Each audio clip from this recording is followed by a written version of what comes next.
We focus on the fracking brothers, Farris and Dan Wilks. The duo hit pay dirt during the shale boom when they sold their Texas company in 2011 for $3.5 billion. The brothers, though, have taken a hit of late as gluts of crude and gas depressed prices. Bloomberg's Vickers joins us now with details on the Wilks. So let's just talk about who they are and how they got their billions. Right, yeah. I mean, they're very unlikely billionaires. They started off as masons. They opened a small fracking company in 2002. And in the following decade, they built a company that they eventually sold for $3.5 billion, as you said, in 2011.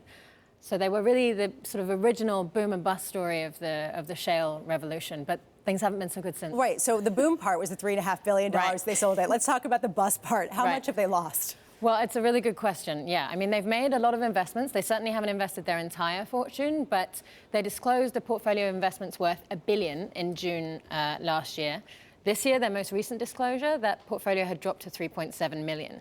And of the holdings that they had originally, that they still hold, those have lost value by 88%. So it's a big drop. So is this in tandem with some of the general lagging behind that we've seen in energy, or does this go beyond? Why are they tanking so much? Right. Yeah. I mean, it's tied into the bust in the Permian Basin at the moment. The fact that oil prices have stayed very low for a long time means that investors aren't particularly sort of hungry to invest in that area, and a lot of companies have been forced into bankruptcy. 30 already this year, more than, I think. Can they make their billions back?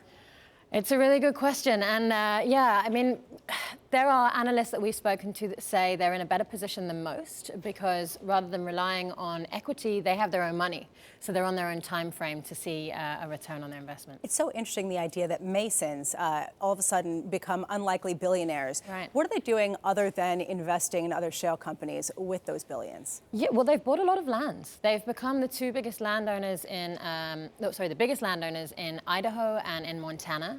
And they're selling a lot of it off as private ranches. So they've done that.